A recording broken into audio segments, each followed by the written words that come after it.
Midday and welcome to Good Afternoon Ghana here on Metro Television. My name is Desmond Okrekodan, so it's a pleasure coming your way as always with the program, and this is where we get to talk about all the topics that, of course, to help build our country. From now to 2 p.m.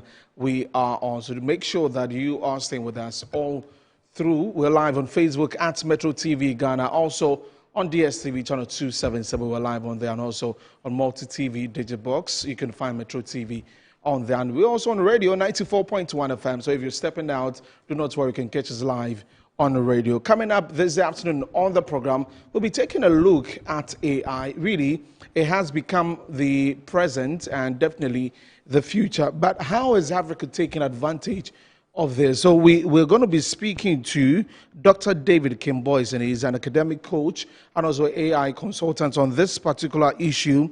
Why is Africa rich but poor? The missing intelligence layer in our economy, and that is AI. That's what we'll be talking about today on the show. And of course, we're bringing you the news updates, and Helen and you were just standing by to bring us the latest updates with the news. So let's head right into it with Helen. Helen, good afternoon. How are you doing? I'm doing very well this morning. How are you? I'm okay. Right. So take us away with the news. Okay. My name again is Helen Anyeweja, and of course, we're coming live to you from the Ikea Bahima studios here at Northridge. Let's get into our headlines for this afternoon. Parliament reconvenes for the second session of the 9th Parliament to consider key national bills. We will get updates from the House.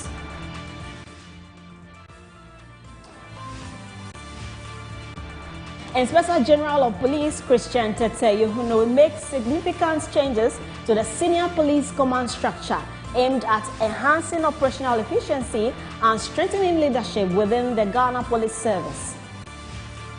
Also coming up, another fire outbreak recorded in the northern region as the girls' dormitory of Pontamale SHS renders hundreds of female students without shelter. Those and more coming up now. Please stay with us.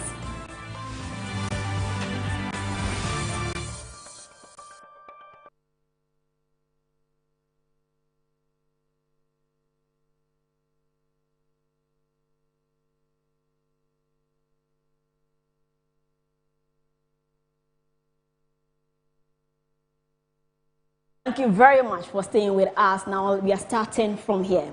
Parliament is set to commence the second session of the 9th Parliament of the Fourth Republic on Tuesday, February 3, 2026, following the Christmas recess that ended the first session in December 2025. Ahead of the resumption, the majority leader and leader of government business has held engagements with ministers of state to review and align legislative priorities for the new session. Several bills, statements on key national issues, and questions to ministers are expected to be laid before the House during the sitting. Among the key matters scheduled for consideration are issues relating to illegal mining, as well as the Human Sexual Rights and Family Values Bill, commonly referred to as the Anti-LGBT Bill, which is expected to generate intense debate on the floor of Parliament. Ahead of the first proceedings in Parliament today, leadership of the House has been engaging the press. I was here at 8 a.m., but I was told that you were not ready. So I went into my office, and as my schedule would have it, I had the business committee meeting as well. So the idea was to do this at 8 and then go and start the business committee. I think that was also 9 or 10? 9:30 thereabout. So I gave you 1 hour, 30 minutes, but you were not ready. So once I had started the business committee meeting, it was difficult to leave. We had to finish that before I'll be able to come and join you. So when we schedule times, let's all try to be there. My colleague, as you can see, is not here. Honorable Alexander Afenyomarkin Osahini. He was also ready in the morning, but because you were not ready, he came for the business committee meeting, and he has a meeting with his newly elected flag bearer and his caucus. So they have left. And so unfortunately, you will not have the benefit of his presence unless he's able to finish that and join us before we finish what we're doing here. But it's a very simple matter, just for the education of the public. Parliament is divided into 4-year life cycles. After 4 years, the Parliament ends, and that is a different Parliament, and new Parliament inaugurated is a different Parliament. That's how come you have first Parliament, second Parliament, third Parliament, fourth Parliament. Now we have the 9th Parliament. So if you start calculating from 1992, or let's say January 1993 to now, you will see that we have 9 parliaments. That is, every 4 years we had one. Now each parliament is divided into 4 sessions, because every year is one session, which is a sitting that must take place within 12 months. Shouldn't exceed 12 months. So that is a session. So the 9th Parliament, which is this Parliament, completed the first session last December. So we are now moving into our second session, which is for the next 12 months. All the sittings will be one session. The sessions are equally divided into meetings. So this session is having its first meeting. And so I just want the public to appreciate how our program and calendar is scheduled. You may take this to be simple, but many people don't understand when we say the 9th Parliament and then the first session and then the second meeting. And it is important for the public to appreciate the terminologies when we use them. They can follow and understand what we are discussing, since it is the Parliament of the people. So this is the first meeting of the second session of the 9th Parliament. And the Press and Public Relations departments have developed an annual culture of making sure that at the beginning of every meeting, we take time to brief the media on what to expect during that meeting. And that is what this morning's briefing is about. We expect in this meeting to take the President's report on the state of the nation. That's a major item of this meeting. That's a major item of this meeting. Just like last meeting of last session, the major item was the budget, if you recall. So usually in each meeting, there's something major that occurs during that meeting. So I would say that the major highlight of this meeting will be the President's presentation of the State of the Nation report to Parliament, pursuant to the constitutional obligation that he has. And so you should be preparing towards that. Apart from that, we will, this meeting, be focusing on passing bills that we could not pass in the last meeting. If you recall, a number of bills came and we couldn't take them because we're busy with the budget. I will go through the details later with you. Some ministers also have new bills that they want to bring to us to consider. I will mention some of them in due course. As we speak, we're actually having meetings with the ministers to have a sense of every minister's agenda for Parliament, what approvals they will need during this meeting of Parliament. And even as we are sitting here, the Minister of Finance is sitting in my office waiting for me to come back so that they can give an indication of what their priorities will be this meeting. And as usual, members of Parliament will be asking questions on all sorts of issues and relating to their constituencies and constituents to ministers, and they will be answering them. We have a backlog of about 300 questions, 300 outstanding questions that we couldn't take from the previous meetings, and we are determined to try and then cover as much as we can, if not clear all, and add the new questions that members will be asking. And so we just finished a business committee meeting at which we try to develop modalities to ensure that we are able to expedite action on getting members' questions asked and answered by ministers. Then, of course, there are a number of referrals that we have made to committees. You know, every agency in this country tends to report to Parliament, sometimes directly, sometimes through their ministers. There are two reports. There's the audit report. That one goes to Public Accounts Committee. So what you see them do at Public Accounts Committee is to find out monies given to you, did you spend it, did you not spend it, did you spend it properly, did you not spend it properly.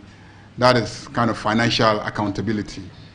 But there's a second set of reporting, which is we gave you the money to provide schools and teachers and to teach children so that they can perform well.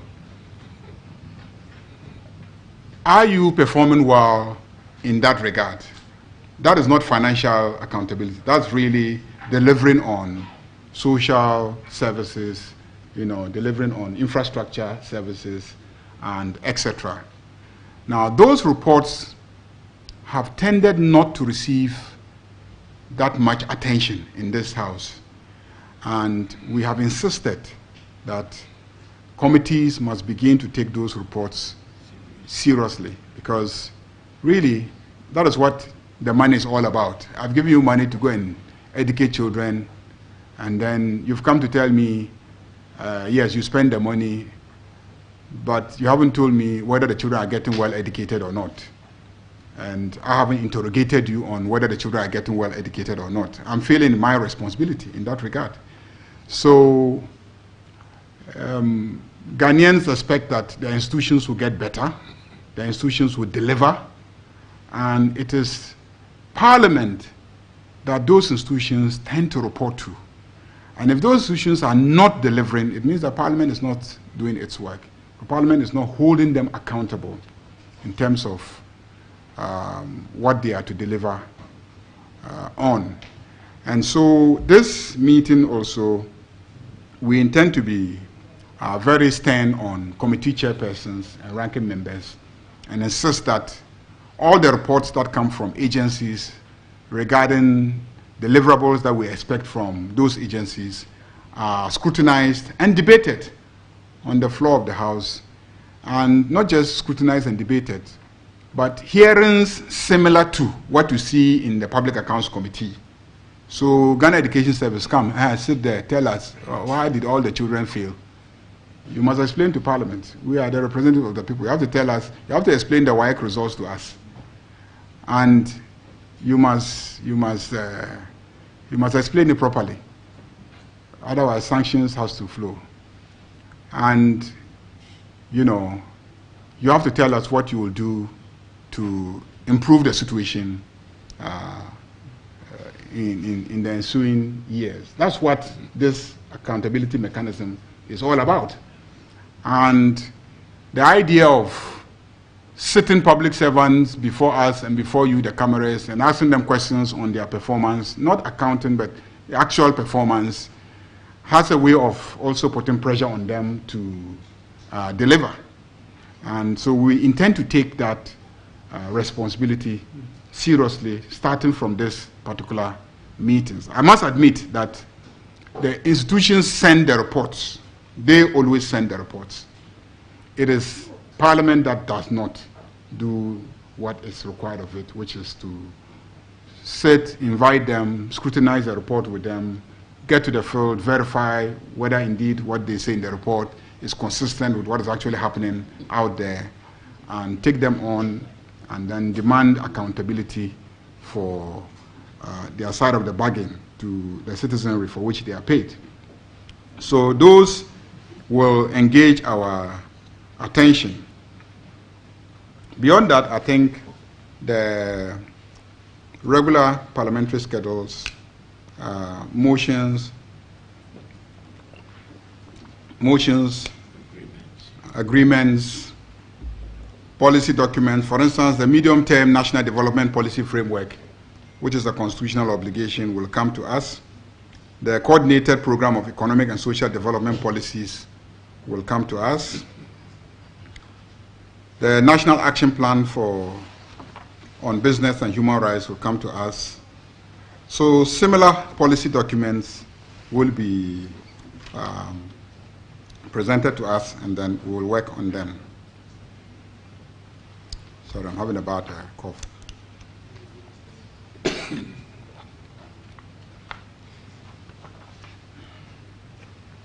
So let me just indicate a few major items that we intend to look at this.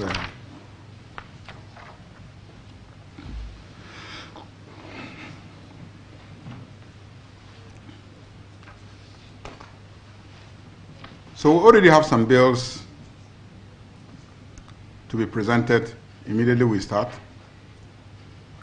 University of Engineering and Agricultural Science, Bonsu Bill, Ghana Cocoa Board Amendment Bill, which is already before us, an amendment to the Cocoa Board Bill,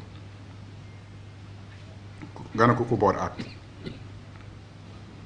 We have the Security Intelligence Agencies Bill, seeking to restructure and reorganize our security intelligence agencies and the mechanisms of oversight. We have the Interstate Succession Bill. We have the Legal Education Reform Bill. We have the Ghana Investment Promotion Authority Bill. These are bills that are already here. Many of you journalists who have been covering this house are familiar with those bills. We have about, how many reports?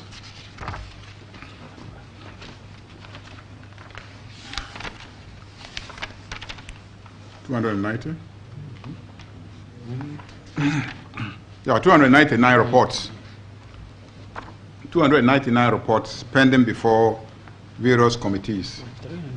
Actually, yeah, 300 reports pending before various committees.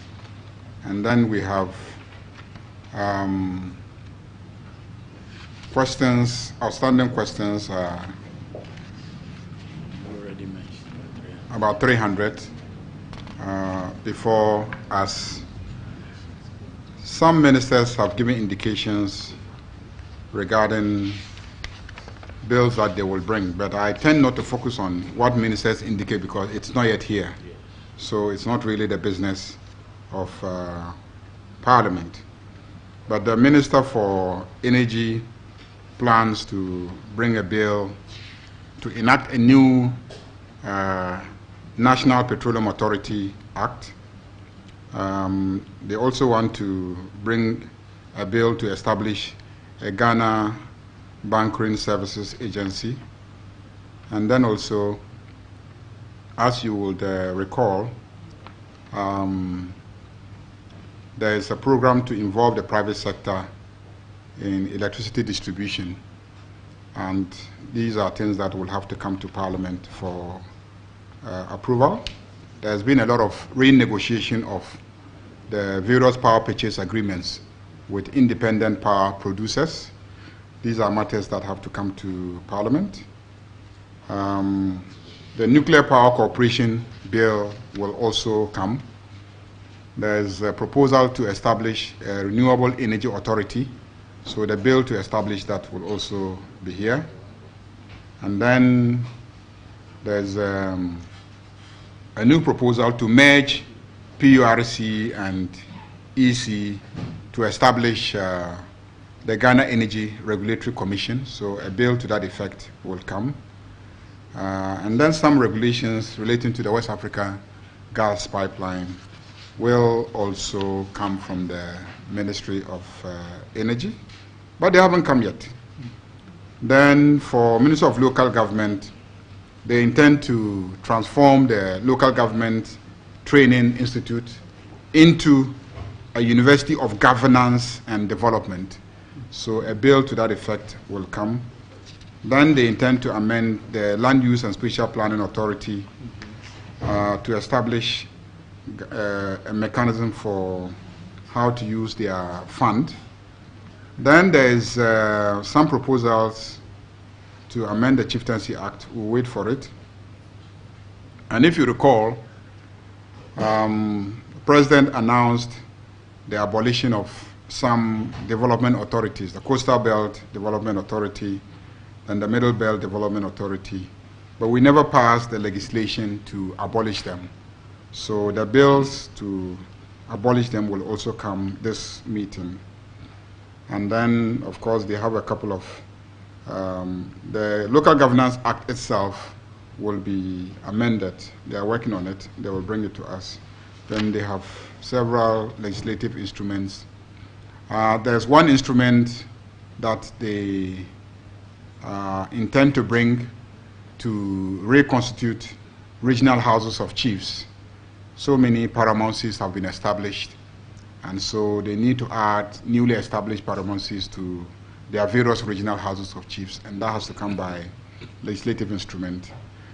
And also, the National House of Chiefs has been working on lines of succession to stools and skins, and I believe they are done, and a legislative instrument to legislate what they have done will also be coming from the Minister for Local Government, Chieftaincy, and Religious Affairs. And Minister of Health is looking at breastfeeding promotion regulations to be brought to encourage breastfeeding. Then the National Vaccine Institute regulation will also be brought. And then alcohol control regulations will also be brought. And then Ghana Medical Trust Fund, that is Mahama Cares, regulations will also be brought to give effect to the act which we passed in the last meeting. Then for Ministry of Lands and Natural Resources, there is going to be an overhaul of the entire mining sector regulation. And they've been working on it for a while now. The bill is now ready. They will go through cabinet shortly and bring it here. They promised to get it to us in the next couple of weeks, this meeting. And so it will be a comprehensive overhaul of the current minerals and mining regime. So a new minerals and mining bill will come. Then they also have a draft Ghana Geological Survey Authority, Geological Information and Licensing Agreement regulations. And then they have some bauxite mining leases they will bring to us to ratify, and other mining leases. And then they will bring the minerals and mining royalties regulations. You recall that government has been saying that when world gold prices go up and we have our royalties stuck in time, we don't benefit as the prices go up and all that. So we want to develop a new regime that ties royalties to world market prices. If the world market prices go up, we too, our royalties should go up. If it comes down, we too, our royalties will come down. And that's only fair, isn't it? So that's something that will come before us for consideration. And then the Lands Act needs a legislative instrument, which will also come. And the National Geospatial Policy will come, and the Survey Council Bill will come. Wildlife Resource Management regulations will also come. So those are what we expect from the Ministry of Lands and Natural Resources. Then we are looking at Environment Ministry, and they plan to bring legislative instruments to regulate standards for paint, the paints that you use to paint your buildings or properties. Standards must be set, and they are bringing regulations to set those quality standards for all paints that should be imported or manufactured in this country. And then also a legislative instrument to commence a chartered environmental management practitioner certificate program to meet the requirements in Section 31 of the Environmental Protection Act. Then an instrument to control noise pollutions from various sources. I mean, noise pollutions have become a major hazard in our communities. People can't sleep because people will be playing music, people will be engaged in religious activities at times when the neighborhoods in which those religious institutions are sited may prefer to have some less noise. In other jurisdictions, all religious activities are done in confined places where the noise is not allowed to escape out of the precincts of that establishment. If there are outdoor events, you know, the location of those outdoor events should be such that they don't disturb others who want to sleep at that time. So the Environmental Protection Agency, through the Minister for Environment, is bringing a legislation to control noise pollution from various sources to protect human health and the environment. And then regulations to regulate, you know, coastal habitats, protect and preserve and restore coastal ecosystems. Then, of course, they have a few bilateral environmental agreements that they will be bringing to us to consider, and then, if it's okay, approve for them. Then we have done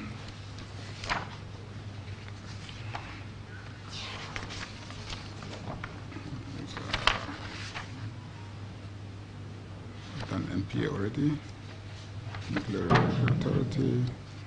The Ministry of Defense will bring a proposal to transform the Defense Industries Holding Company Limited, DHOC, into a Defense Industrial Development Corporation.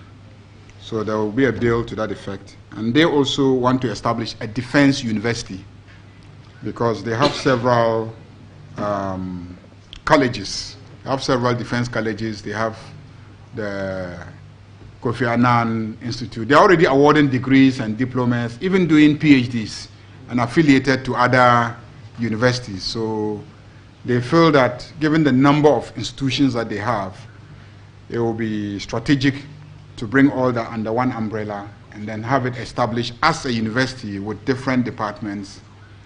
And they will be bringing a bill to establish a defense university or defense studies university. Other jurisdictions have defense studies universities who provide a lot of degrees and courses in Europe in defense matters. So I think that it is good. And Ghana has a very enviable track record in terms of our achievements in maintaining peace and security. And we believe that if we establish a defense university, it will also help raise funds for them because many people will come here to obtain degrees here. Then we have also proposals coming from Ministry of Sports and Recreation. You know, we passed the Sports Fund Act last meeting, and there are regulations needed to give effect to some of the provisions in the Act 1159. And so the regulations will come. So away from Parliament, there's a lot that went on there. You hear clearly from him. He's giving us the latest on there with regards to anti-LGBT, among other things. And we'll be going back there later on in other bulletins so that we get to know what exactly is next as we expect some debates among other things. Now away from that, let's do some politics. Head of Information at Ghana's Embassy in the United States, Noang Falong, says it was clear Dr. Mahmoud Bawumia would emerge as a new patriotic party's flag bearer. However, she noted that about half of party members are not confident that he can lead the party to victory in the 2028 general elections. Former Member of Parliament for Sekondi, Andrew Ejapa Mesa, said he expected Dr. Bawumia to win by a wider margin. He added that the flag bearer-elect is not vindictive and is known for embracing all party members with open arms, a quality he believes will be crucial in uniting the party on going forward. Elections are a complete machinery. I'm not so sure whether one person in a particular role can manage an election in any particular geographical area. So if you come to my constituency, for example, I'm not so sure that the chairman of the constituency, even if he doesn't believe in Dr. Bawumia, can manage the campaign in his own right. They require a team, okay, some of whom are appointed by the candidate. And so you have the opportunity to then shape, to some extent, how your campaign is run in the various constituencies across the country. But let's see how things play out. Like I said, I haven't had a conversation with him to find out whether he'll be interested in, but I can say for a fact that I know that he's not a vindictive person. He's quite accommodating. He's very open-minded. He believes in freedom of choice, but the fact that people didn't support him in the primaries makes them public enemy number one. I'm not so sure about that. And if you have 40-something% of your members not having confidence in the candidate that you have chosen, it means you have a lot of work to do, even internally. Are you disagreeing? There's a lot of work to do internally, even before you come out to campaign to the good people of Ghana. Bobo, I don't think we would disagree with you entirely, because he even said that he would have wished he had a higher margin. But the most important things are here. Yes, well, you won. Yes. And that's, in the beginning, I listened to some analysts, and a lot of them even feared that given the figures Brian was pulling, he would push it into a runoff. Luckily, as time went on, the figures showed that Bawumia was in a clear lead. There were some constituencies in which Brian had more votes, and you have to understand that if your own people have questions about your ability to lead them, then you have a lot of work to do. Right. When it comes to reconciliation, now that they have won, they have to go out there and reconcile with their people. The win they have is an internal endorsement, not a general Ghanaian endorsement. It's your people who have endorsed you. He made reference to the margins that President John Dramani Mahama won by, and he wasn't able to win at the national level.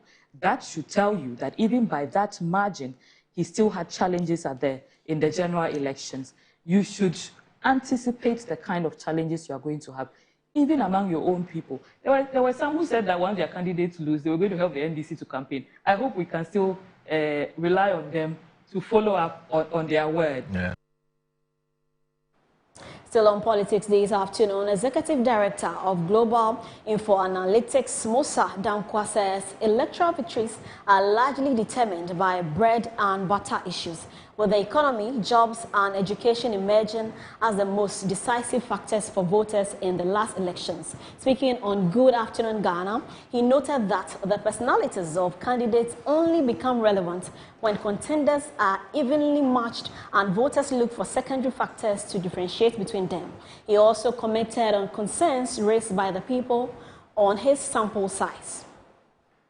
Look, a lot of young people in this country volunteer for us, and they spend their lives in the bushes and towns and villages around this country. Some get snake bites, some use the plantou, whatever we call it, to cross rivers. Some use motorbikes and they get involved in accidents. So if after going through all this, you are seeing that we are conjuring figures from our bedroom, it hurts. Elections are won on bread and butter issues. You can be consistent. If the economy doesn't support you, trust me, you'll fall short.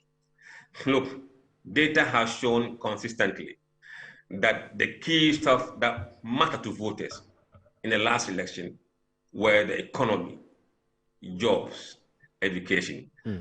The personality of the individuals is only when people are equal in measure and looking for some excuse to differentiate, then you go to those kind of something. But when bread and butter issues are on the table, trust me, you can be as humble as whatever you can think. You can be as nice as whatever. People will ignore that and vote with their stomach. Now, from that, the Voter Caucus of Parliament, led by its chairman and member of Parliament for Whole West, Emmanuel Kwesi Bedzra, has embarked on an inspection tour of ongoing major road rehabilitation projects under the Big Push initiative, spearheaded by President John Dramani Mahama. The inspection forms part of Parliament's oversight responsibility, and it's aimed at giving members a first-hand information on the progress of work in the region. Our regional correspondent, Gabriel Lasempa, follows the tour and reports. The Big Push Road project, initiated by President John Dramani Mahama, seeks to open up major roads across the country and complete abandoned projects to attract businesses and create job opportunities. To ensure quality work and timely completion, the Voter Caucus of Parliament undertook an inspection of some of the ongoing projects in the region. Chairman of the Voter Caucus of Parliament and MP for Whole West, Emmanuel Kwesi Bedzra, expressed satisfaction with the scope of work so far. We've seen appreciable work being done, especially the First Sky group, the other group, Ronda as well, and then the one we just entered. They are doing extremely well. We want to commend the contractors highly, and Ghana Highways Authority as well, and all those who are on site and who are performing. We want to commend them.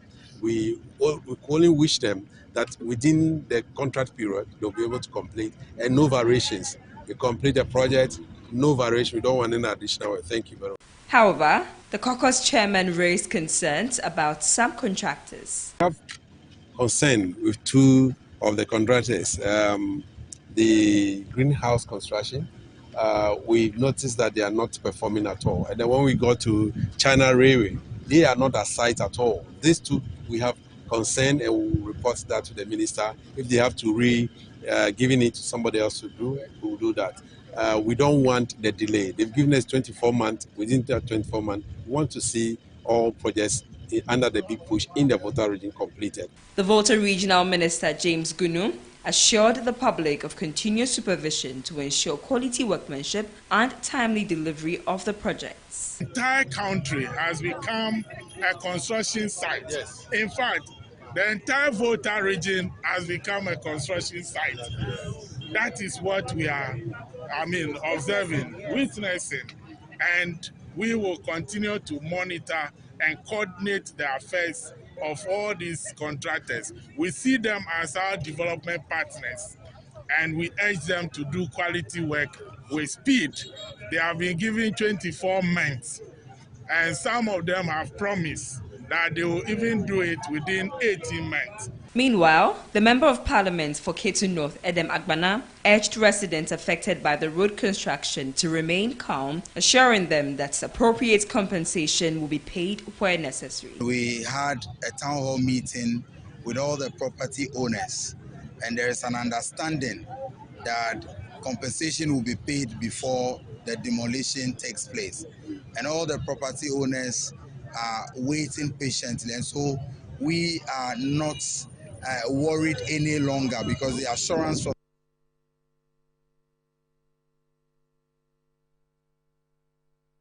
Now let's do some more social stories. This afternoon, Aspon Tamale Senior High School has become the latest second cycle institution in northern Ghana to record a fire outbreak after a blaze gutted parts of the girls' dormitory, once again raising serious concerns about fire safety in boarding schools across the country. There's more in the following report. Preliminary information indicates that the fire outbreak at Pont Tamale Senior High School started from the washrooms of the girls' dormitory, causing panic among students. Firefighters from the Savlugu fire station were quickly deployed and managed to contain the blaze, preventing it from spreading. The incident follows similar fires at Tolon Senior High School and the Northern School of Business, Nobisco, where hundreds of students were displaced earlier this year. Stakeholders are now calling for urgent safety audits as experts blame faulty wiring, overcrowding and unauthorized electrical appliances.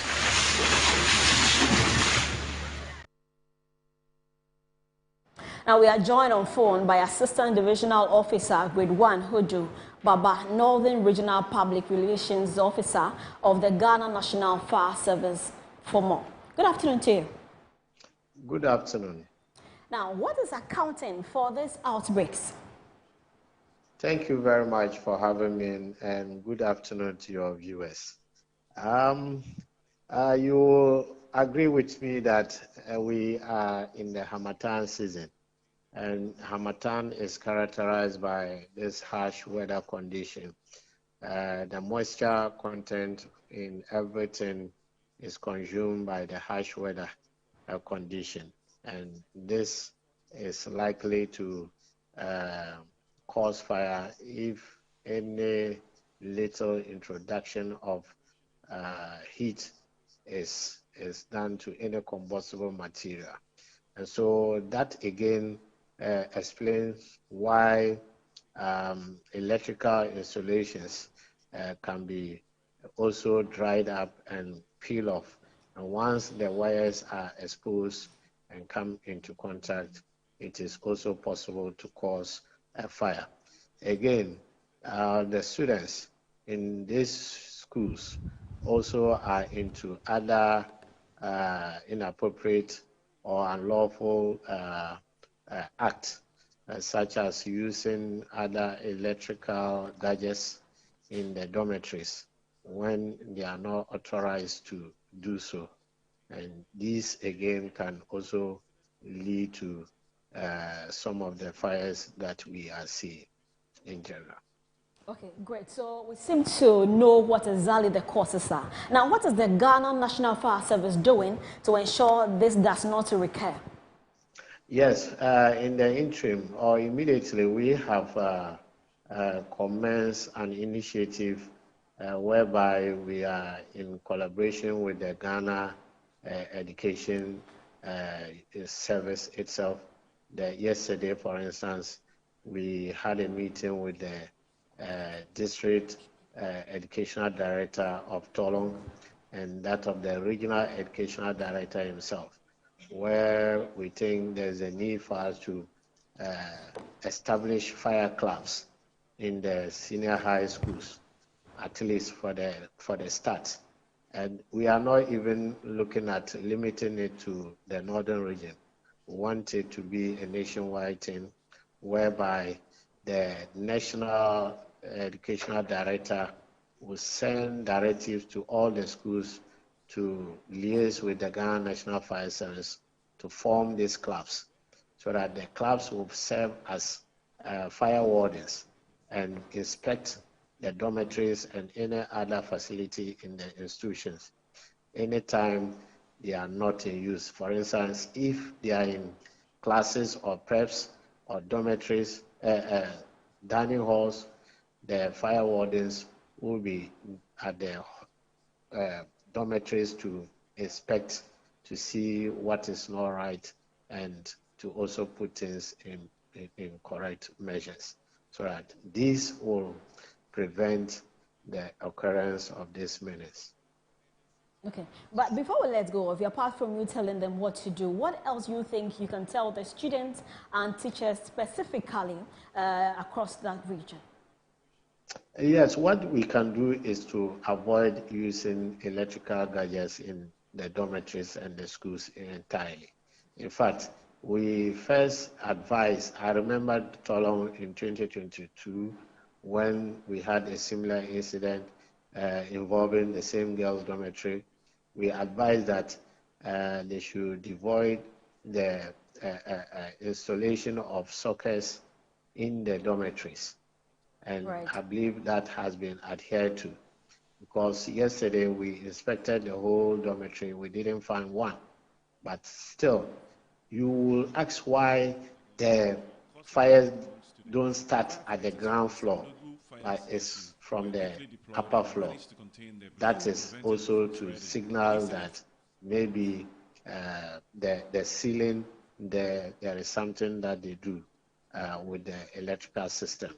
And so we think that the students should understand that when there is a fire outbreak, it affects them directly more than any other person. It goes a long way to affect their parents as well, because they have to really provide them with all the necessary support that will aid their education. Okay. Now, the school authorities is also affected, including the every stakeholder is affected. And so we all must agree to ensure the safety of these institutions. We really appreciate your time this afternoon. Thank you very much. And that was Hudu Baba, who is the Northern Regional Public Relations Officer of the Ghana National Fire Service. And we appreciate him for his time. But away from that, let's get to other matters. As Inspector General of the Police, COP Christian Tete Yehuno has reshuffled the top hierarchy of the Ghana Police Service in a strategic move aimed at strengthening operational efficiency, improving command control, and enhancing the service overall response to security challenges across the country. Official posting released by the police administration, several commissioners of police known as COPs and deputy commissioners of police, DCOPs, have been reassigned to new roles across key departments and regions of the service. The changes form part of a broader effort to improve command control, deepen professionalism, and ensure a more coordinated and responsive approach to emerging security challenges across the country. Police sources indicate that the reshuffle is designed to place experienced officers in strategic positions where their expertise and leadership capabilities can deliver maximum operational impact. The new assignments are also expected to strengthen supervision, enhance interdepartmental collaboration, and boost morale within the service, while improving the overall delivery of police services to the public. The police administration has reiterated its commitment to maintaining law and order, protecting lives and property, and building public confidence through effective leadership and accountable policing. The new postings take immediate effect. Key changes include COP Dr. Saibu Pabi Gariba moves from Director General Technology to Director General NAPD. COP Adi Lansa Seidu transfers from Director General Welfare to Director General Technology. COP Dr. Vance Baba Gariba shifts from Director General Operations to Director General Research and Planning. COP Emmanuel Kujo is reassigned from Director General PPSB to Director General Operations. DCOP Daku Ofer Lomote moves from Director General Research and Planning to Director General PPSB. DCOP Eric Ken Winfo is reassigned from Director General NAPD to Director General Welfare. Regional and technical postings also saw adjustment. DCOP Charles K. Edu becomes Regional Commander of the Eastern Sector. DCOP Isaac Asante moves from the Eastern Region to the National Headquarters. DCOP George B. Ohenibuedi takes over as Regional Commander. DCOP George Ankuma shifts from Central MTTDAR to Regional Commander. DCOP Alex Kujo. DCOP Alex Kujo Wuwulu, Director ICT at National Headquarters, is now in charge of Central MTTD. That's where we wrap up on today's edition of the news updates here on Good Afternoon Ghana. My name is Helen Anyoweja, and I will now hand over to Desmond. Right, Helen, thank you very much for bringing us the news updates there. So watching Good Afternoon Ghana, my name is Desmond Okrekuda. So we're going to take a break. When we come back, just a bit of the presser from Parliament, as we heard from the Majority Leader, Mahama Yariga, there.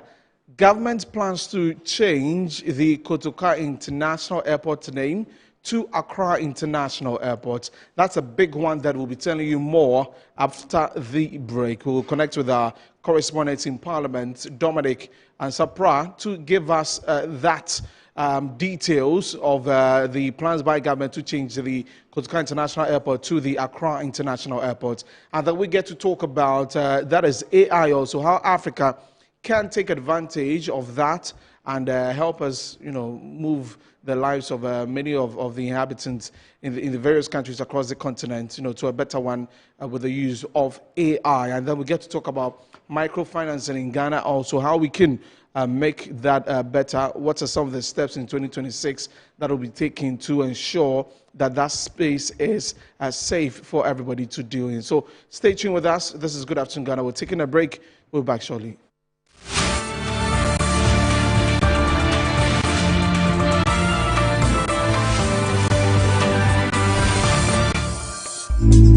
Good afternoon, Mr. Ampedu.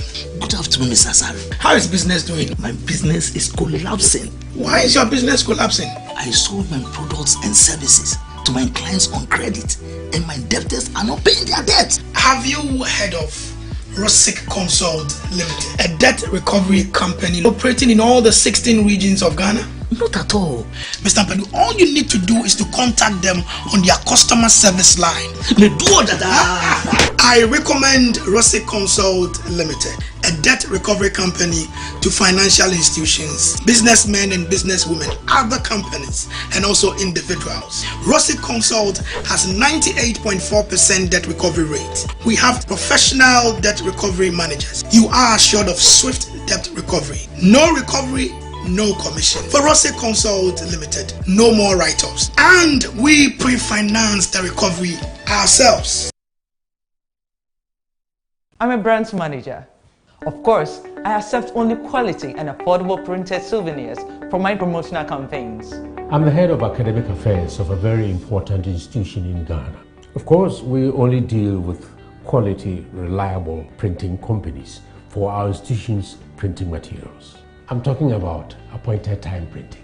Appointed Time Printings. We take pride in our extensive print scope that transform your ideas into captivating visual masterpieces. We delve into the core objectives and vision of each print project. Precision printing is at the heart of our printing process as we meet your tight deadlines. Our rigorous inspection, color verification, and overall printing excellence are assured. 20 years of printing excellence. It's always a pleasure working with you to create a vibrant, dazzling printing experience that gives you a masterpiece. Appointed Time Printing, your world of quality and affordable printing. Get ready to splash into love this Valentine's season. Join the Campus Red Pool Party on Friday, 13th February 2026 at the Bayview Village, Atomic Junction. Rates is 60 cedis for singles and 100 Ghana cedis for couples. Time is 4 p.m. sharp. Come in your red bikinis for the ladies and red shorts for the gentlemen. Don't miss out on the fun, games, and vibes. Campus Red Pool Party. Love is in the air. In every school, there is history. In every homecoming, there is pride. But in 2025, pride became competition. From convoys that shook the streets to colors worn with honor. From powerful reunions to legacy projects that will stand forever. Metro TV asked one bold question: which school truly owned the legacy in 2025? Welcome to School's Homecoming 2025. Who is who? Send your school name, convoy videos, speech and prize giving highlights, and your 2025 legacy projects to 0550-090-702. School's Homecoming, my school, my pride.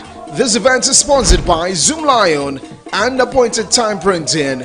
School's Homecoming 2025 is a Metro TV event supported by Original TV, Original 91.9 FM, and Metro Digital.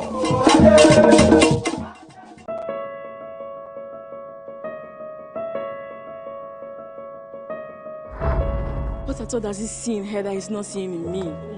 Look at me! Eugene and Anekia made a choice. You won't believe what Pam and Anekia have done to me. Abstain. Who abstain? I have been seeing through your shenanigans all night. I thought I told you that I didn't want to see that girl in this house again. I'm sorry, Cinnamon.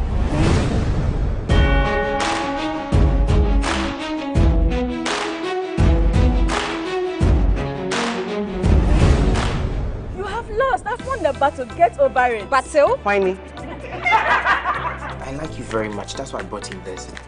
Protect me? Yes, I'm ready to listen to you. Eugene Clark.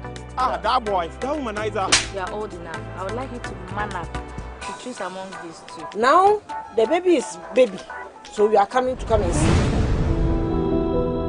Sometimes I just sit and then regret what really happened. Take care to prevent pregnancy.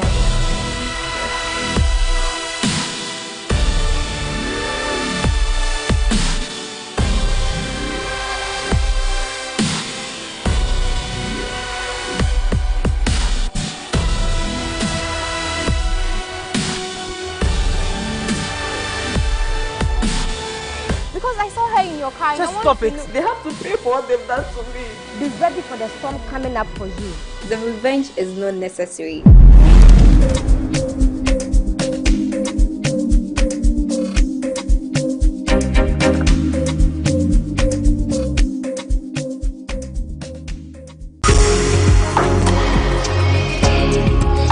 From finding your dream home to building a legacy for your family, the Homeowner Show has been your trusted guide. How sure are you what you are getting is the right land? And it has to do with searches, land commission, checking social planning authority, checking everything to make sure that what you are buying is not a problem or a challenge-prone transaction. The stress of even not owning a house and constantly coughing up to rent is a big issue. Join me, Hannah Atiasi, and my distinguished panelists as we delve into exciting conversations. Season 3 of The Homeowner Show, every Saturday at 6 p.m., only on Metro TV. Don't just own a house, build a legacy for your family.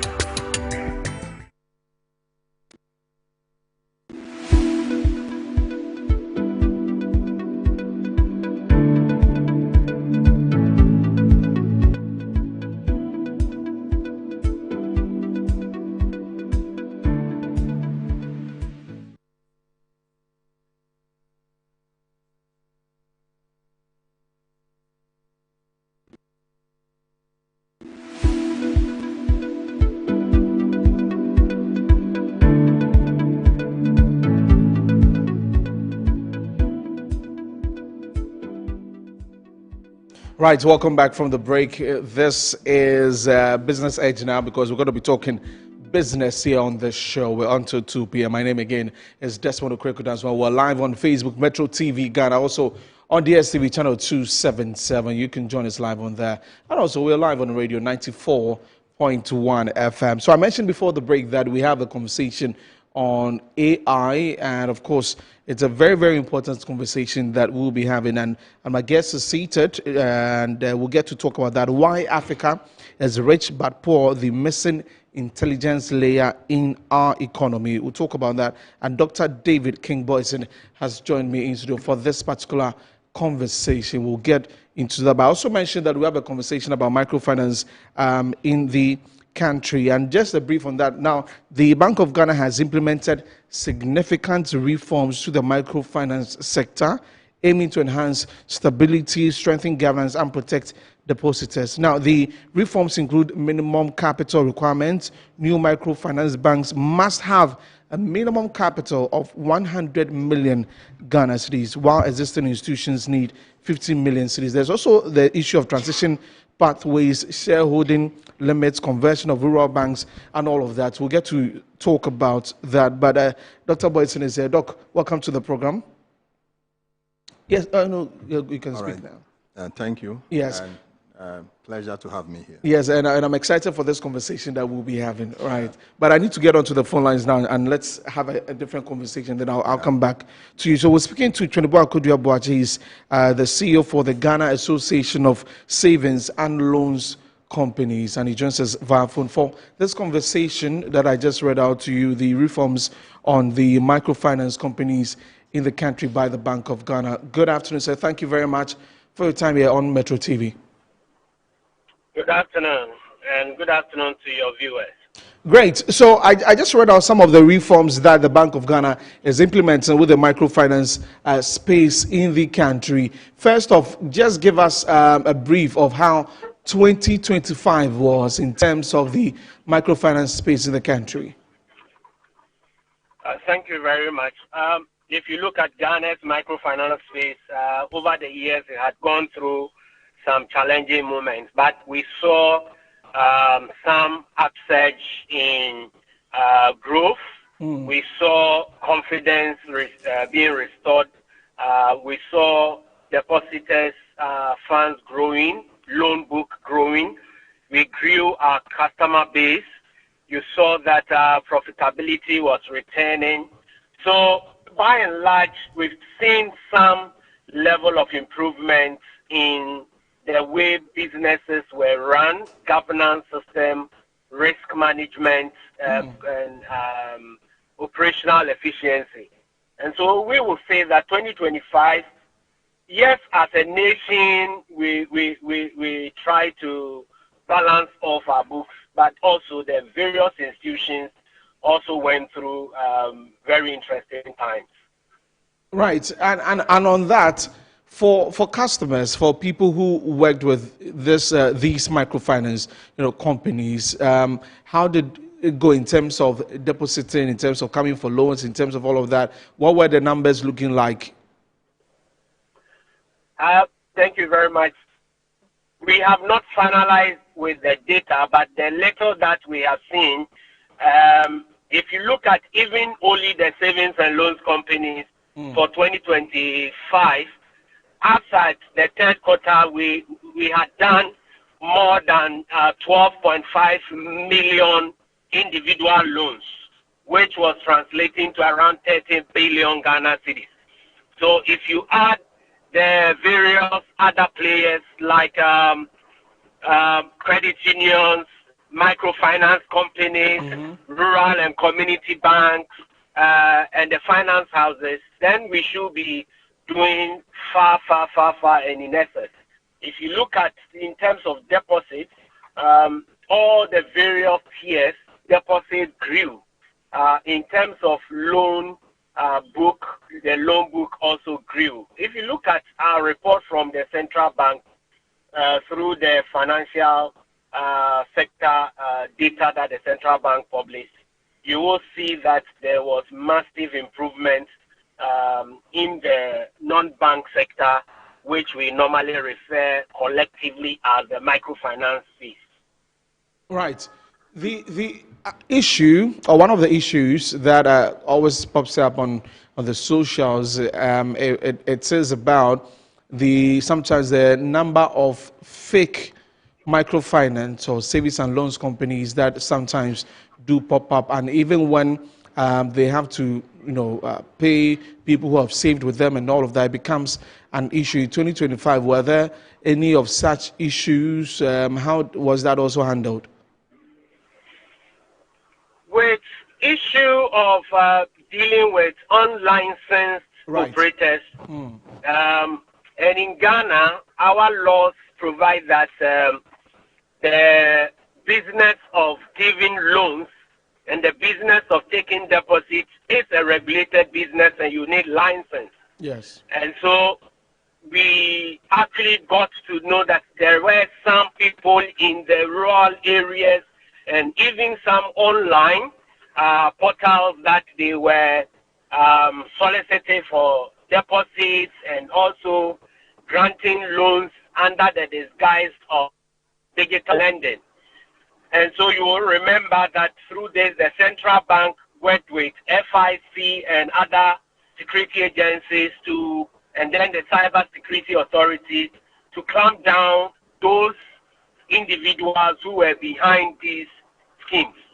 And so it is a collective effort that we all need to play, and we think that as a nation, we are continuously becoming conscious of our obligation towards a sanitized financial sector. We will continue to report anyone that it will come to our notice, which means that every customer, before you do any business with any of these financial institutions, you have an obligation to check whether or not they are duly central bank. And we will continue to play that role in the market as well. Right, very, very important one there. Now let's talk about the reforms. As I mentioned, or as I was reading out earlier, one of them is that minimum capital requirement, where new microfinance banks must have a minimum capital of 100 million Ghana cedis, while existing institutions need 50 million cedis there. And also, there is the transition pathways, shareholding limits, conversion of rural banks, that all rural banks must be converted into community banks by March 31, 2026. As the leader for the association, what do you make of these reforms? Are they ones you are looking forward to in this particular year? Thank you very much. Not for the entire industry.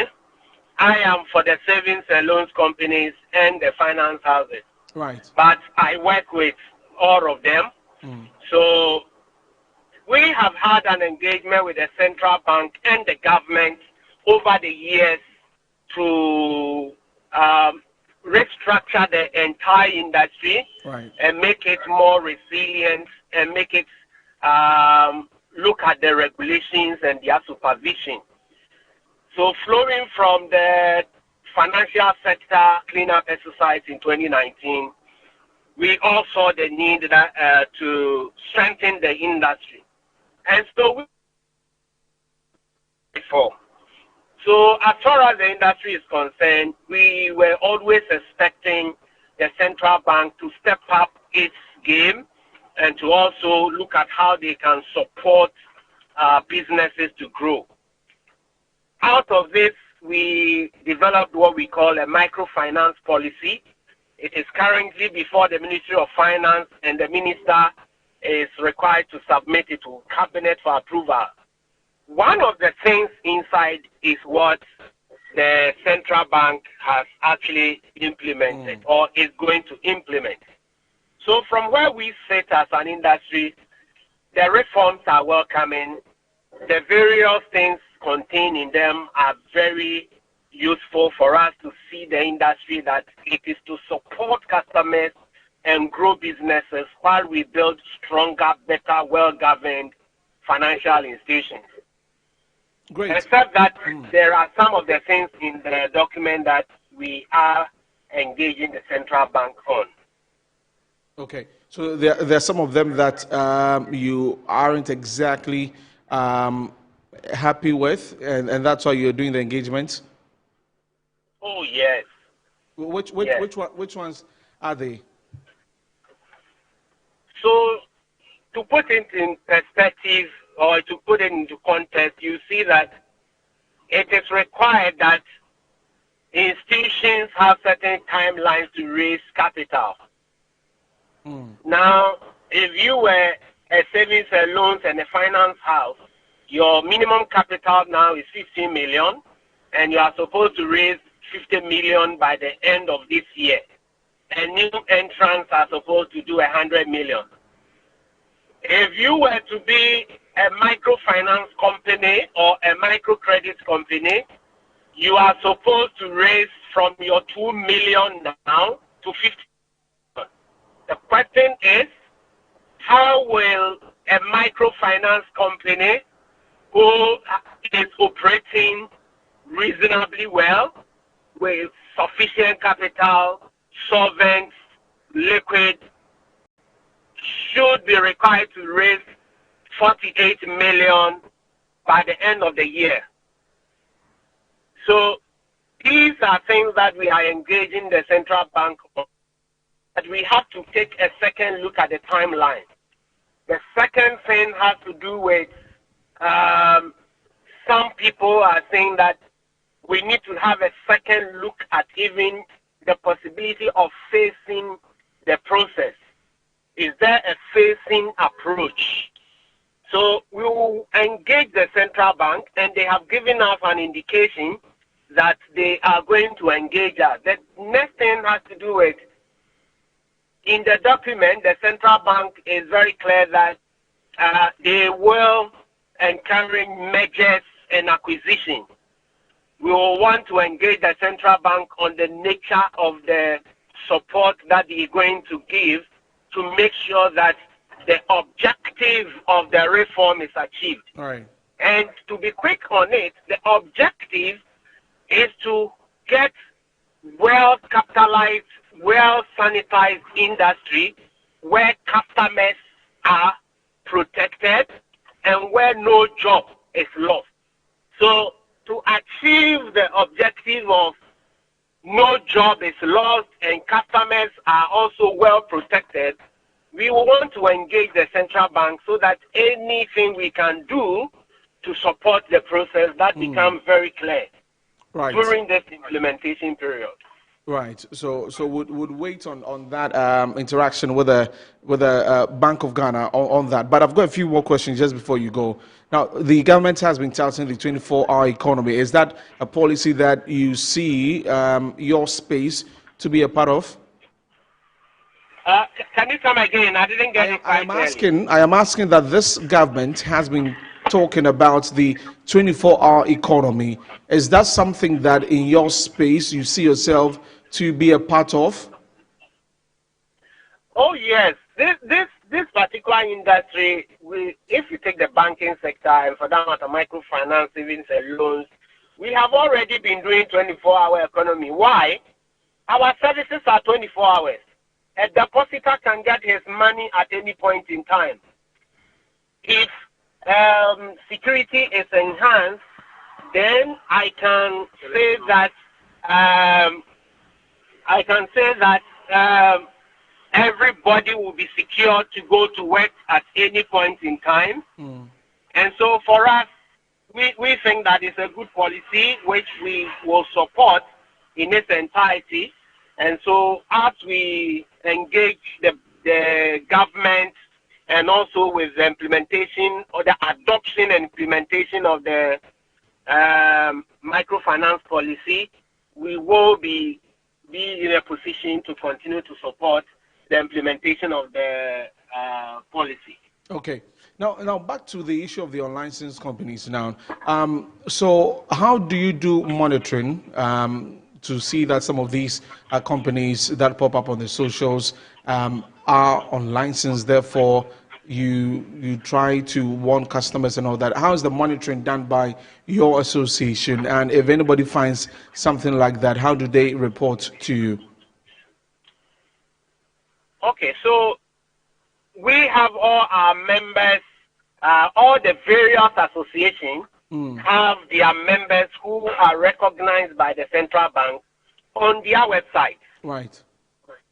Again, we also do monitor our various areas where our branches, whether it's a savings and loans company, whether it's a microfinance company, whether it's a rural and community bank.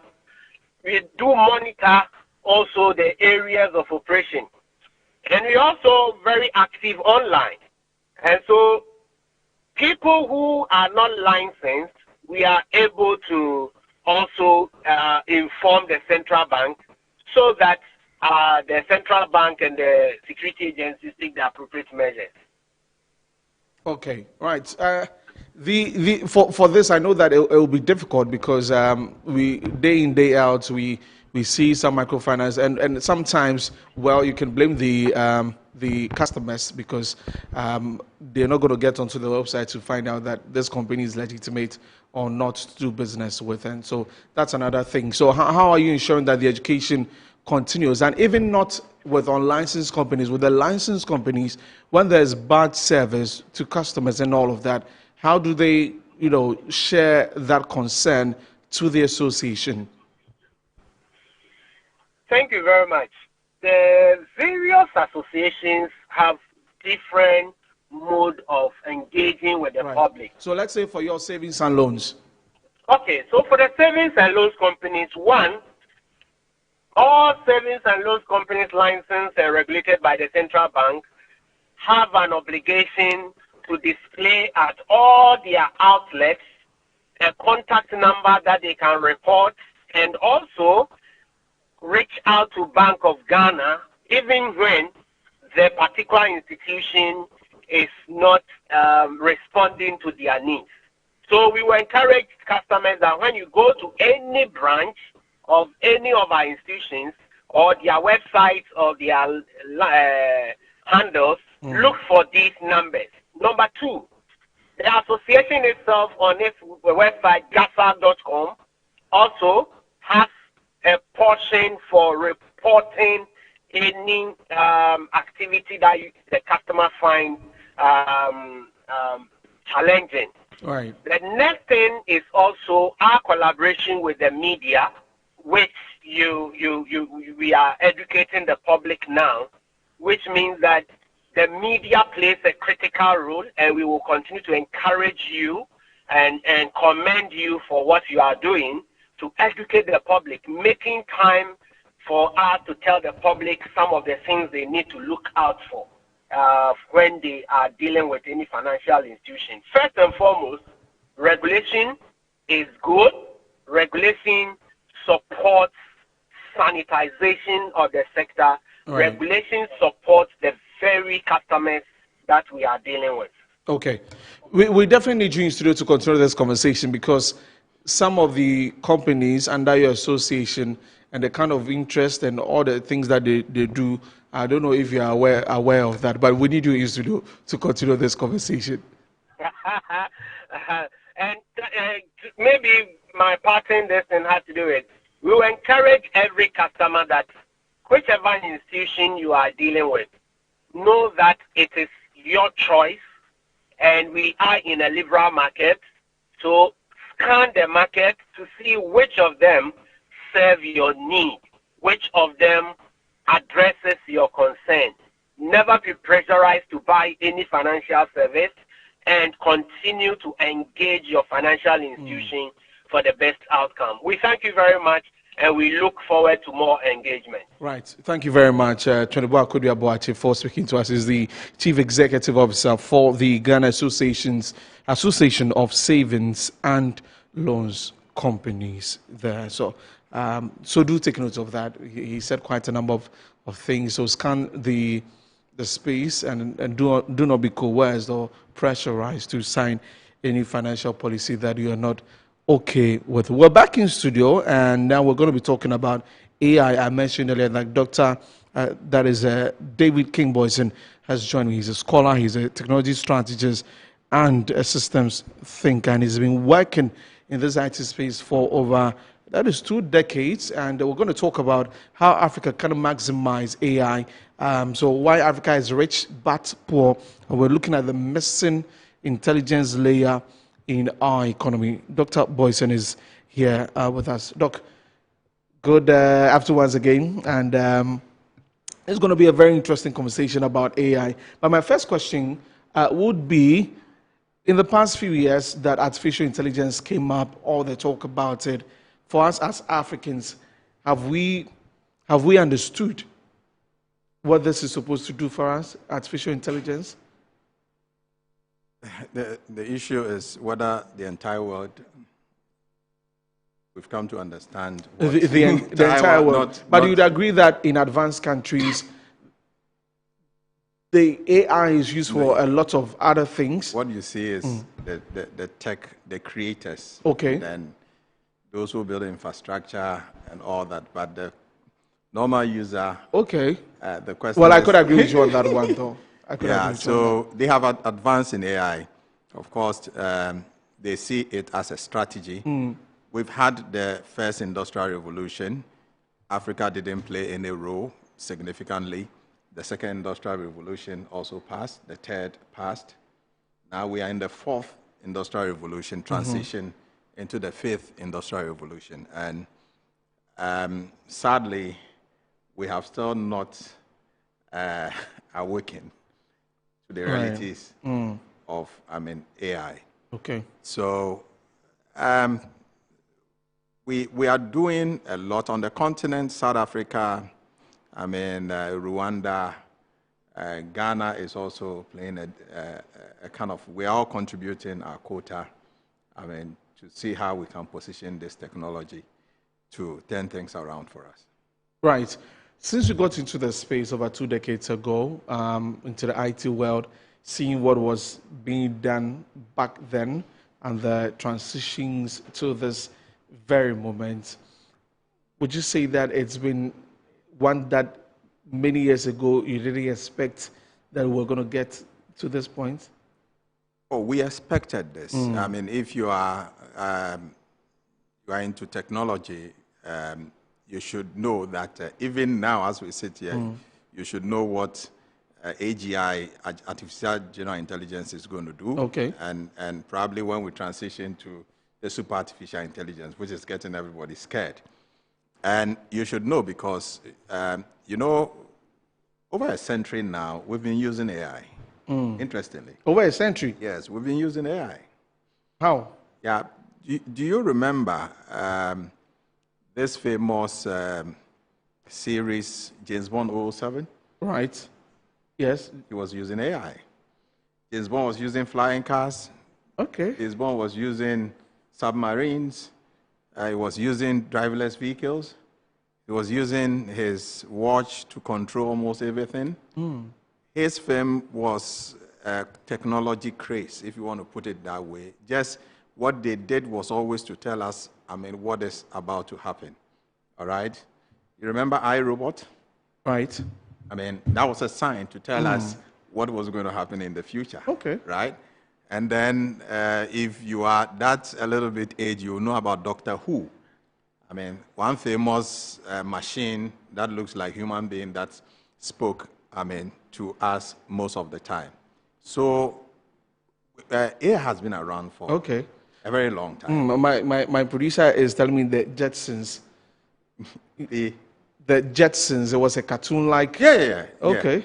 AI has been around. Now, the reason why everybody is scared today is that in the life of humanity, right, this is the first time that such a technology has been handed to the consumer. That's the only difference. Okay, so it's moved away from the leaders in the space. Leaders in the space, and our consumers are able to use the model to do things. Otherwise, for the past 2 or 3 decades, people have been using microwave. Microwave has a timer. It has intelligence in it. The car you drive has intelligence in it. Your control board, computer started, 286, 386. The chip, the the processor of the computer has over billions of transistors etched, together. These are all AI, regulated. So we were not calling it AI. AI. Right. All right. So that name, we got to know of that the early 1950s when, the model was able to beat a chess, champion, master, yes, when it was played. So AI has been around for quite some time. So if you are a technologist, you should expect some of these things. We've not seen anything yet. We've not scratched the surface of the model yet. We've not? We are now using narrow AI. We are transitioning to artificial general intelligence now, which the model now is going to have some sort of intuition. Consciousness will be built, and it's going to behave like us, right? So that is where we are getting into now. You mentioned super... Is it scary? Yeah, super artificial intelligence. That's what the US and China, they are fighting on who takes the lead. And I tell you, whoever takes the lead in super artificial intelligence, that is it. That's game over. That's why there's this war, technology war between the two countries as to who controls the power, because you need a lot of power. And that is why the lithium that are being discovered, rare earth for the chips, China controls about 90% of rare earth, so people are scared what is really going to happen. Because you need a lot of power to power these systems. And the companies who are also producing the AI chips and all that. Okay? Interesting. It's a whole... It's interesting to understand the basis of it as Yes. you've just shown us that all this while being seen what it is, with our phones, like you're talking about cars, the movies, all of that. But of course, it wasn't called AI, but it had what it is now. Yeah. And looking into the future, it looks even more scary. We are talking about work, some of the things that the AI would take away from human and all of that. But you've talked about China, the USA, trying to take hold of what it is now and what the future could look like. Now, for our conversation, we're premising that on Africa. What is Africa, or where is Africa in this whole value chain system of the AI? Maybe we are now lacing our boots to also start the whole thing. And we are not alone. The continent is not alone. Because AI is new in terms of its name and how it's applied. Okay. All right? Because of the new things that are inventions that are coming out and all that. But Africa, we are lacing our boots. I'm putting it that way. My organization, AI Africa, we have trained 2.3 million Africans. 2.3 million Africans? Yes. We are getting to 2.4. How? So in terms of, we've trained them. So my organization, that's what we are doing. Oh. We believe that if Africa must lead, that knowledge, we should be able to spread the knowledge across.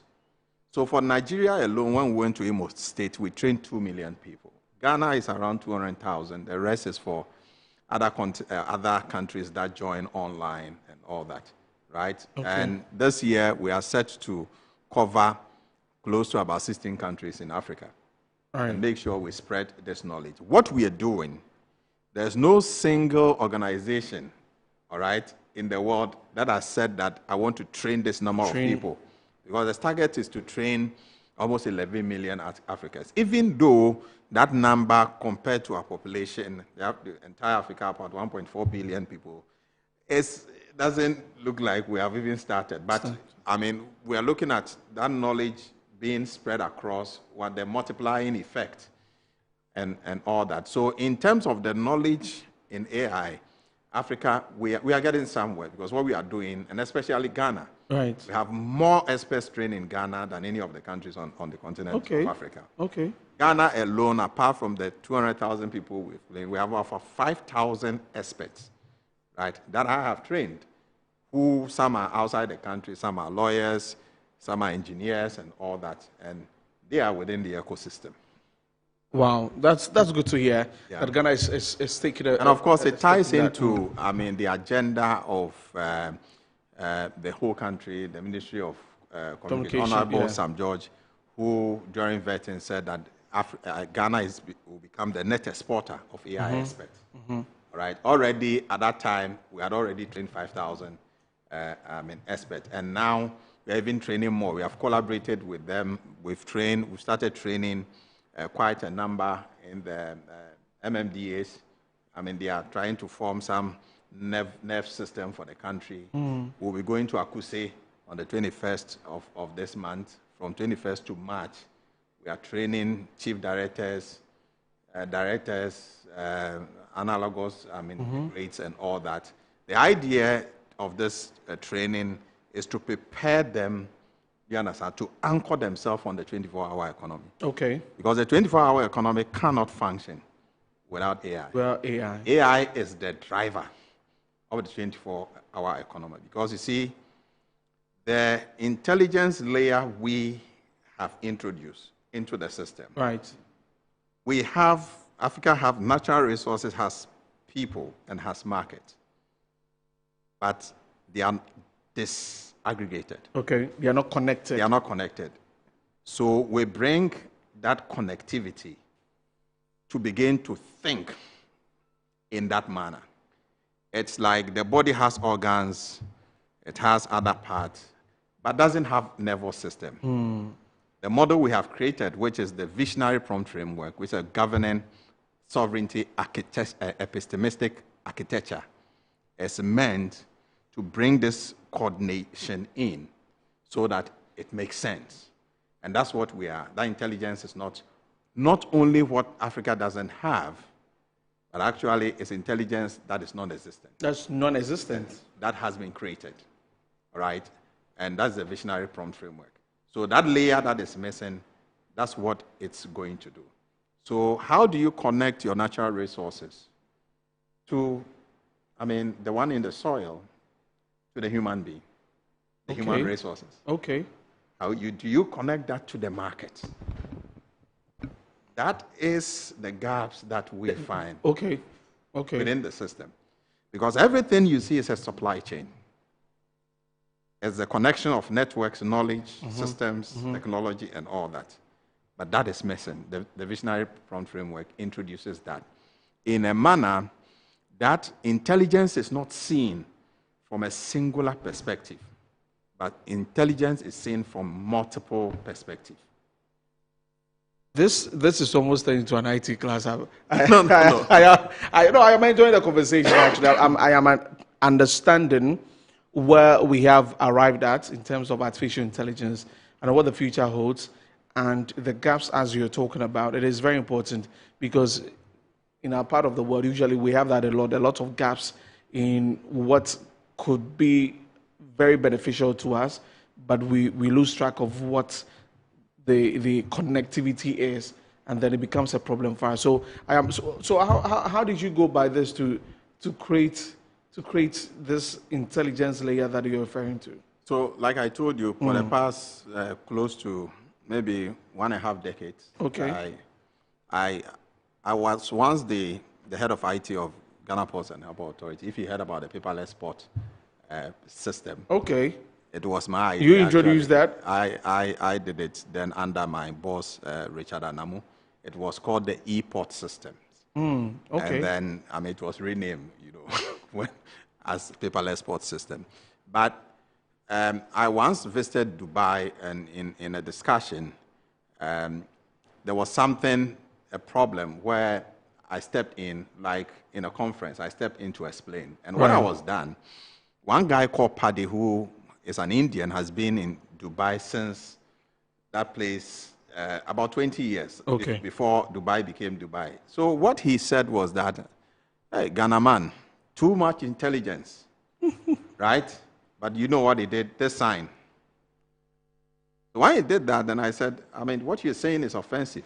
Then he asked a simple question. You have gold, you have cocoa, but look at your country. So that's what he told you. And of course, when I was flying back, I kept thinking about what that guy said. And that was somewhere 2016. And I realized that even though I've been insulted, what he's saying was the reality. Was the reality. So all this while, I've also been looking at what we can do to help. So we used to have big data. We used to have business intelligence. Then the artificial intelligence the name has not, come out. Come up yet. And so when OpenAI launched their ChatGPT 3.5 in 2022, that was when I said, okay, now we have access to the data, we have APIs to work with. So that's where we started building this intelligence layer, which we call the Visionary Prompt Framework. And briefly, the Visionary Prompt Framework is, like I said, is a governance, sovereignty, epistemistic system. Epistemistic because it gives different meaning to knowledge. All right? And we have, AI is just, if you are using any AI, you are just in one singular layer. And it is trained on trillions of patterns with big data. And it uses probabilistic prediction. All right? So it's able to tell you what next and all that. But AI in itself has its own challenges because the model by default is lazy.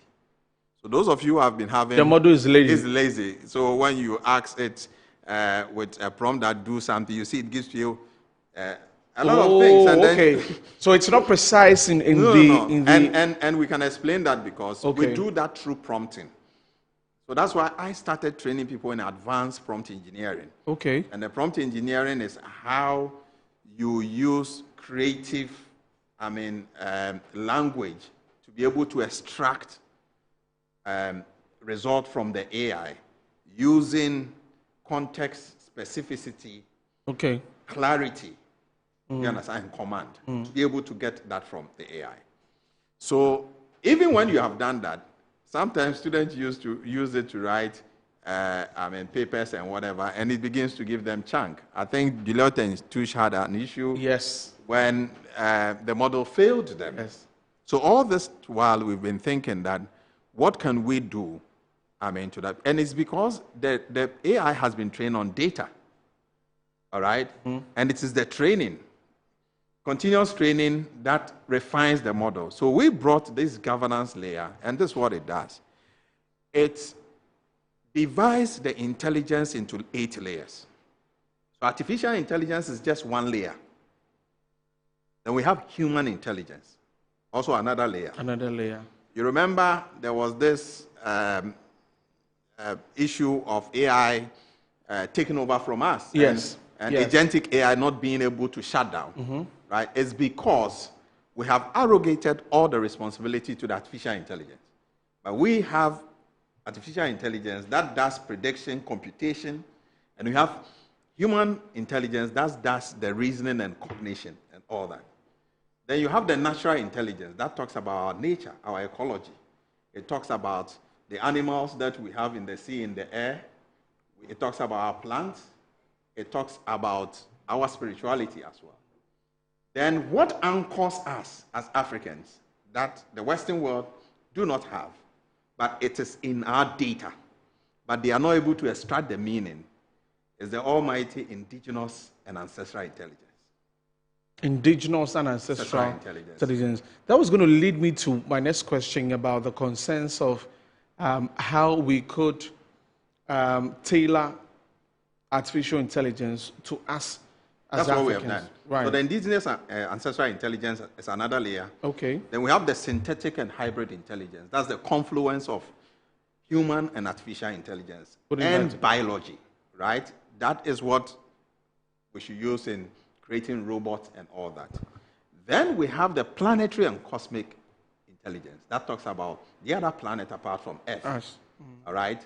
And you could use that if you want to do, let's say, DNA replication. Noguchi wants to do something out of, Earth. You understand? Okay. You could use that. And then you have the meta-galactic intelligence chamber. You don't want to know what that is. Meta-galactic. Yes. That is the billions of galaxies we have in the universe. Okay. We've created intelligence for that one, so that will not have any role to play when it comes to the cosmic and planetary intelligence. Okay. And So the if last one you finish is that. the unknown, unknowable chamber. So if I get to you, for now, there's just a scattered one that if you're using the current artificial intelligence, it is not precise, it is not tailored to, anything sort of, so that, as you mentioned. It reduces everything to computation. Right, so that's what you mentioned, that if you put in something in there on maybe chat, it gives you different answers from. No, it tries to give you, but it hallucinates as well. Right. And also the meanings it gives to most of the things that relates to Africa. Okay. Because there is no model that interprets that, in our context, right, it becomes a problem. So sometimes you see certain things and you wonder, this is not how or what it means. So that is why you are mentioning all of these other, what would you call it? The layers? The layers, the visionary prompt framework. Okay. So we have created that, which, sit on any AI model. Okay. Before we leave here, I will install it for anyone here. Really? And I want us to, go into, I don't like bets. But I can tell you, if Metro TV wants to grow its listenership by X, you will be shocked what you see. Really? In terms of taking, and you ask a question on the model that, which area is this? You mentioned the area. It can tell you. For the last 1,000 years, the kind of people who were settling there, here, which language they were speaking, it will tell you. The indigenous and ancestral intelligence. That's our language. That's our spirituality. That's meaning. That, you remember that our forefathers, our grandmothers and fathers, they wake up in the morning and then they come out from their rooms and they're able to look at, the weather and tell us it's going to rain. It's going to rain. Who told them? Mm. It is in our memory. Okay. And that is in the data, but the normal AI is not able to give meaning to it. If you tell AI that in one of the rivers in, let's say, the north, Volta region, right. The community says we don't go to fishing on Friday. Right. AI doesn't understand that. Right. You understand? But our indigenous and ancestral intelligence will tell you why it goes beyond saying that just want to preserve the water. There is a meaning, to us, to that. And that's what anchors, the visionary prompt framework. So everything we do is contextually and culturally and spiritually interpreted. Okay. Okay. Which normal AI cannot do. Cannot do that. Right, guys. So if you just tune in, this is Business Edge on Metro TV. We're having a very interesting conversation about AI, and Dr. David Kimboyson is here. Share with us some things about AI and what he's worked on. He says after by the time we close the show with this conversation, the next 5 minutes or so, we'll wrap up with. You're going to show. So how do you get that? Is it out there in the public already? Okay, so the team that we've trained, okay, they have it. We have also given the model to the Ministry of Communication, the Digital Directorate, okay, Dr. Samuel Entry, okay, and his team, Dauda, and then the other team members, okay, right, who are also doing well. More interestingly, I'm excited because we just signed MOU with Council for Scientific and Industrial Research. And what I told them in our last meeting is that in the next 5-10 years, we should be creating our own flying cars. We should be creating our own submarines. Really? That is what the AI is able to do. The minerals we have in the sea, we have not touched it. Ghana is worth the on-mine resources that we have combined. We have in excess of $4.8 trillion in the soil, right? Yes. Our model is able to detect that. Okay, and many other things that we're able to do with the model. So what I've been doing briefly, we've been training. Even this evening, we're having training for those who are in academia. Okay. So for the first time, you can write thesis, which you, the human being, you'll be the one controlling. AI will be relegated to computation.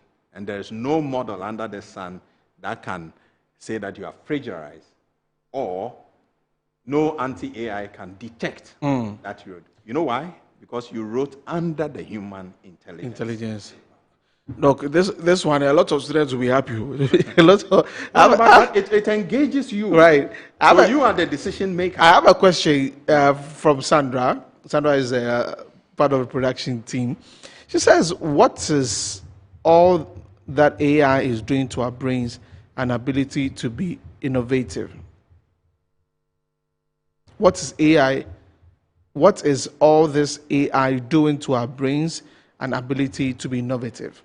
So, if you use AI responsibly, and I'm saying responsibly, you realize that you expand your thinking horizon. Okay.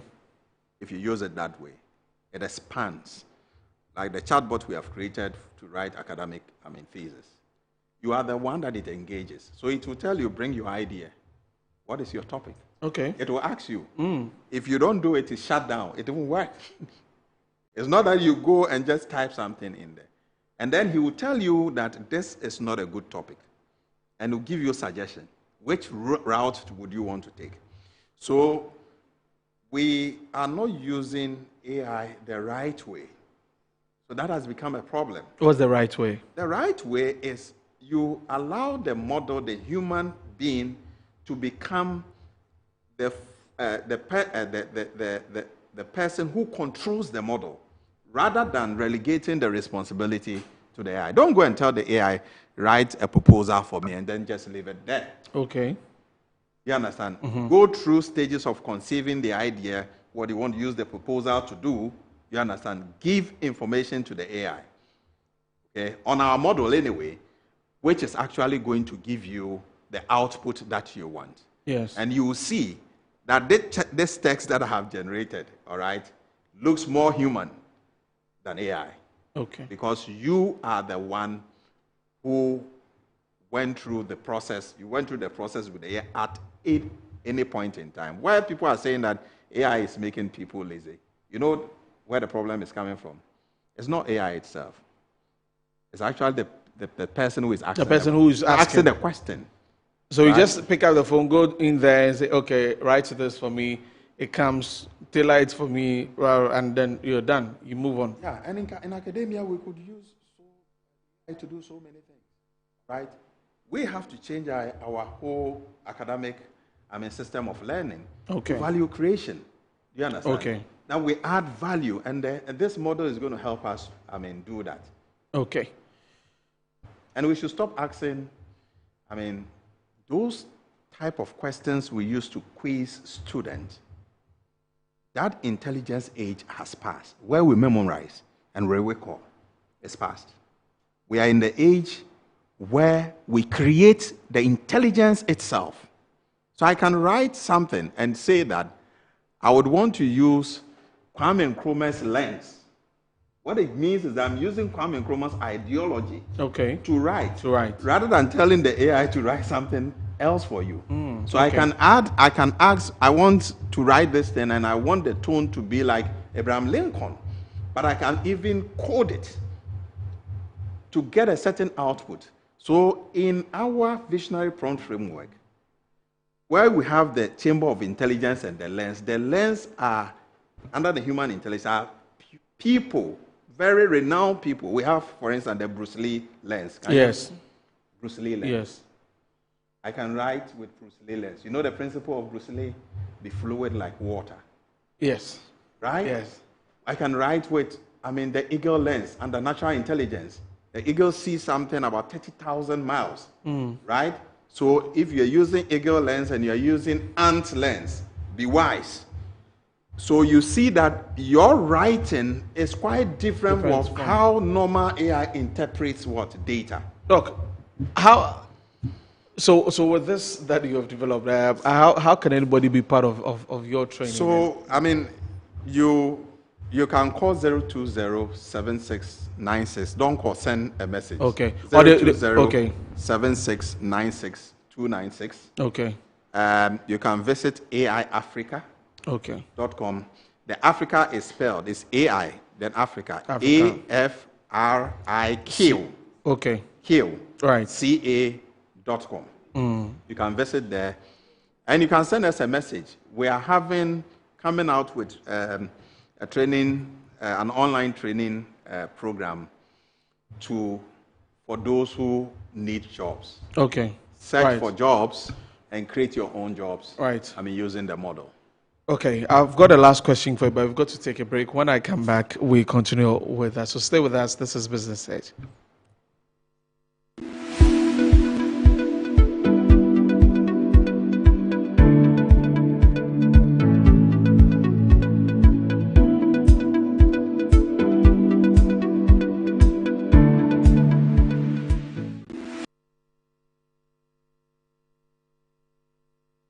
Healthy soil is where every great harvest begins.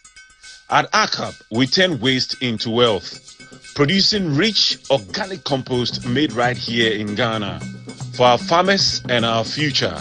Whether you are planting small or big, ACAP compost improves your soil, boosts your yields, and saves you money. Even in your own home garden, give your soil life naturally.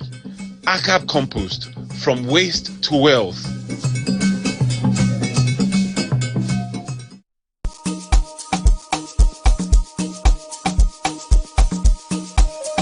Welcome to GH Schools, your #1 training institute that offers practical-based tuition in media and a variety of skill acquisition-related areas. At GH Media School, we offer journalism and media studies, journalism and media arts, TV and film production, and multimedia production. Also, you are assured of the best beauty training with GH Cosmetology School. We offer training in massage and body therapy, makeup artistry, hair technology. Realize your dream of becoming an astute fashion designer with GH Fashion School. Here, we offer training in bridal wear, suits, ladies and men's wear, children's wear, and millinery. Do you have the interest of preparing sumptuous and tasty foods that meets local and international standards? Then GH Catering School is the best place for you. We offer training in cookery, pastry and beverage production, events decoration, and hotel management. Be abreast with the current technological trends as you train with GH Technology School. We offer computer systems, hardware and software, CCTV installation, home security, and many more.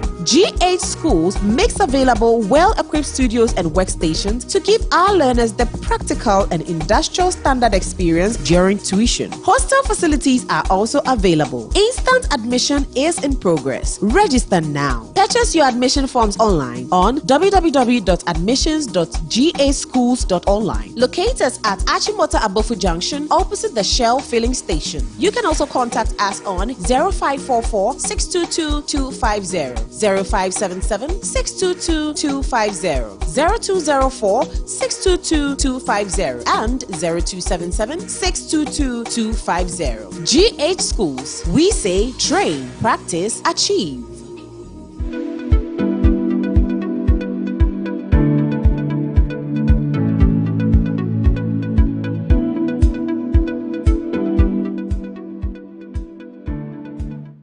Right, so welcome back from the break. We've got to do this quickly and then wrap up. So Dr. Boyson is here. Doc, so the question about how did you come by this model, and then your final words on this, we wrap up. So this is powered by integrated intelligence, not just AI. But we are talking about human judgment, data, culture, ethics, and future foresight, right? That's what normal AI doesn't have, that, intelligence. So that's what actually powers, the model. And let me say that, shout out to my Methodist University alumni. I'm the alumni president. Right. And I'm a product of the university. So if this is how far I have come, if we've been able to create this model that sits on every large language model, whether DeepSeek, whether ChatGPT, whether Gemini, when you run this model on it, you can also connect it through an API to enhance your existing legacy system. When you run it on it, it will tell you that this is a superordinate model that provides governance for your system. Right. Doc, thank you very much for your time. Thank you so much. I'm here this afternoon. So we heard from Dr. David King Boyson. He is the CEO of Knowledge Web Center, senior lecturer, also is the founder of AI Africa, and talking to us about AI and the future and all that he's been working on. I'm going to get that model, and then I'll come and tell you the book. Yes, and of course, this is the AI prompt. The AI prompt, but 1,000-page document that you can create anything out of nothing, or out of something, from toothpick to, flying cars. Everything is in here. Wow! So you can get it on our digital store. All right. So I'm going to test that first, because I'll give you the PDF version, and then we'll get into that. Right. So thank you very much for joining us on the show. My name is Desmond Okrekudan. So do enjoy the rest of our programs. Bye bye.